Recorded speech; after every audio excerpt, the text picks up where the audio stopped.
èmi dá olóhùn wo jàre èmi ọmọ Ìjẹ̀bú mèrè níwà ọmọ àfijù ìlú ti fọkọ rẹ̀ jápé náà ọmọ bíbí rẹ̀ ò ṣe fowó rà ìran bàbá wa ní Gẹ̀ẹ́sì lójúde ọba ọmọ aládìyẹ ògògò mọ̀gà tí fẹ̀yìn ẹ̀yẹ bí àwọn kìgbìnkìgbìn ọmọ adìyẹ bá lókun omi ní aróòrókun aróòrádìyẹ ọmọ onígbó tájòjì ò gbọ́dọ̀ wọ̀ àjòjì tó bá wọ̀ gbòòrò yóò sì jẹ ní ẹbọ ní ọba Àjàyí Àyìndé ní pòrí ẹ ọmọ alówó lójú bí èrè oníjẹ fún mèrè ní. Ojúde ọba dé o ẹni ṣòro ojúde ọba.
will be seized. Attention, all media people on the ground.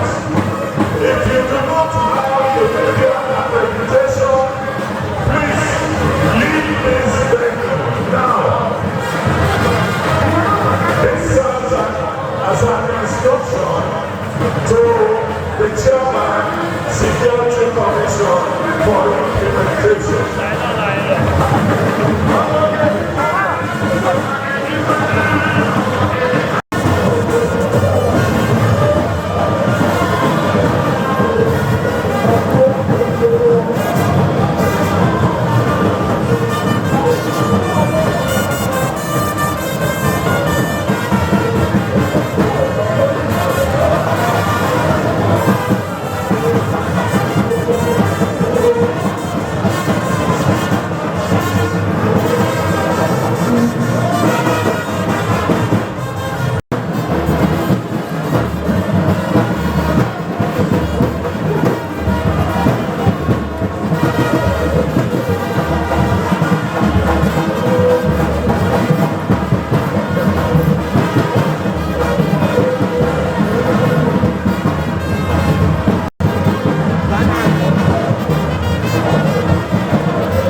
as it is today.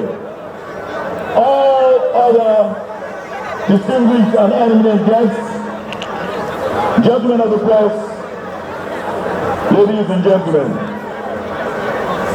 permit me to appreciate the wife of our incoming governor, Her Excellency President, at the grace of God. You are warmly welcome. All members of the Council of Ojude, you are also recognized. First, let me use the occasion and warmly welcome all our distinguished and eminent guests, traditional rulers, members of the diplomatic corps, tourists, cultural enthusiasts, and well-wishers from across Nigeria and around the world.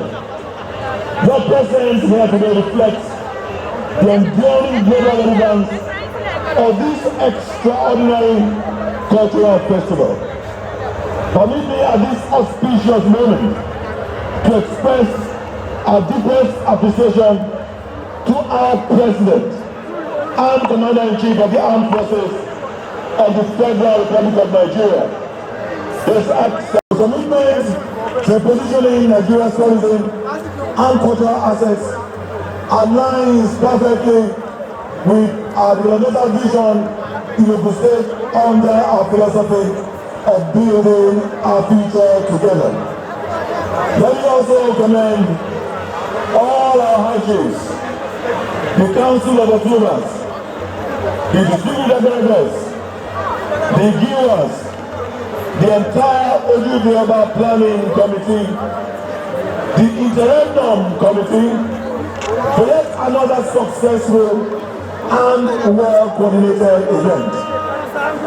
Despite various regulations and uncertainties, you have demonstrated that culture cannot be silenced and tradition cannot be interrupted. To the people of Ijebuland, Ojude is far more than an annual celebration.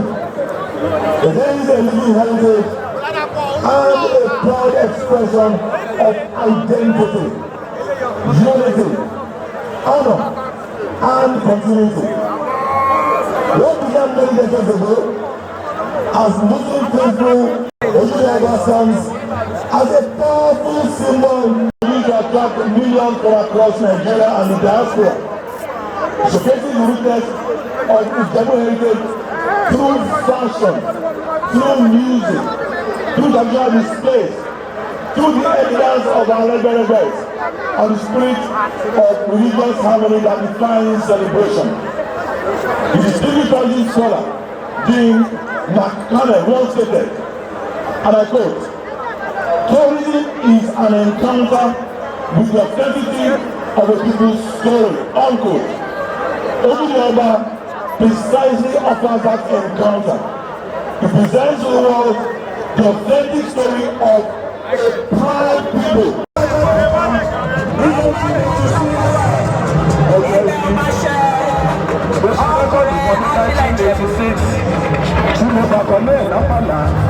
Restoration.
That's the official insurance. The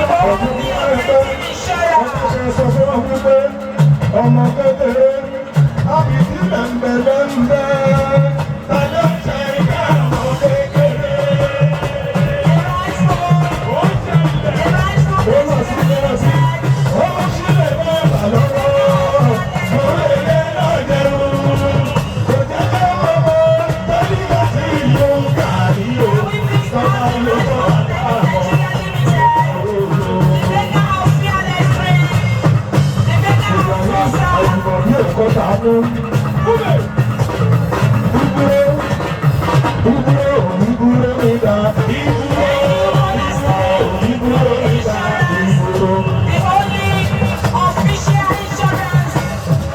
Thank you.